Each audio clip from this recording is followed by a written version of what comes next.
nervous. We going to It's already started. live. Okay. 3, Oh, damn. 2, 1. So I'm here today to give you a brief history on U.S. policy in Syria. U.S. policy in Syria. I'm here to give you guys a brief history on the U.S. policy in Syria. So to start things off, U.S. policy in Syria is really old. In fact, it's as old as Syria itself.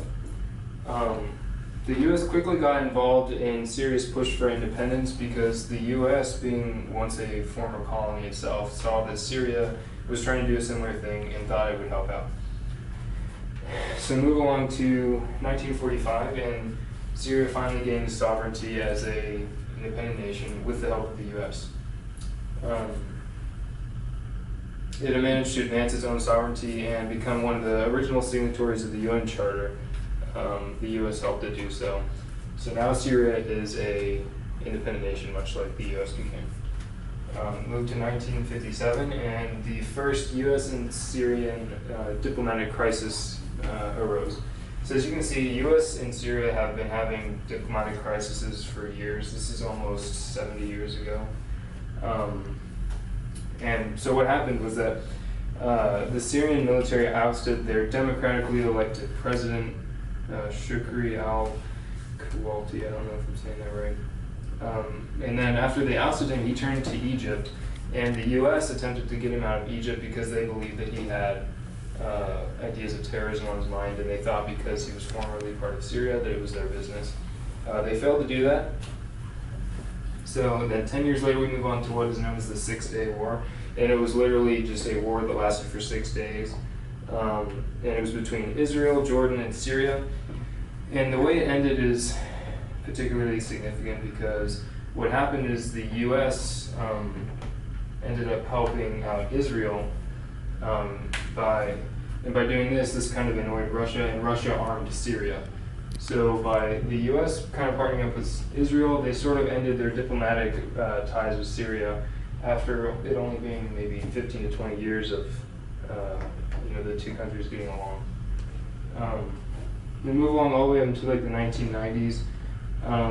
The U.S. and Syria were allies again in the Gulf War because Iraq invaded Kuwait, and the U.S. still recognized Syria as a diplomatic country, despite the whole idea of them helping out Israel and Russia helping out Syria. They kind of ignored that in this sense.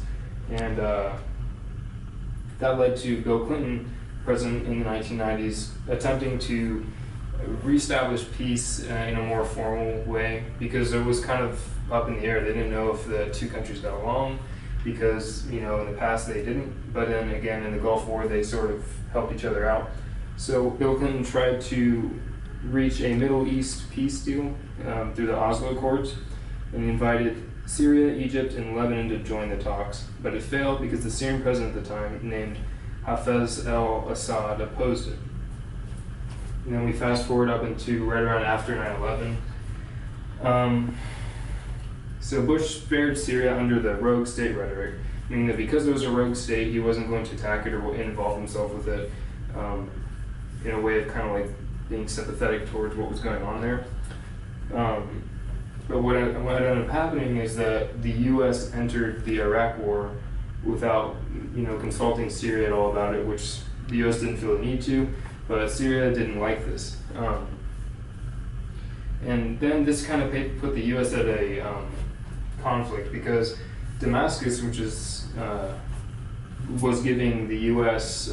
Extremist information to Washington and giving them kind of undercover information, didn't like the idea that the U.S. did this, so they had a decision to make. Did they want to continue with ties with Damascus despite believing that they were associated with terrorism and gain the extremist information that they're looking for, or did they want to cut off the ties altogether because of the recent outbreak of terrorism and believing that Assad was involved in it?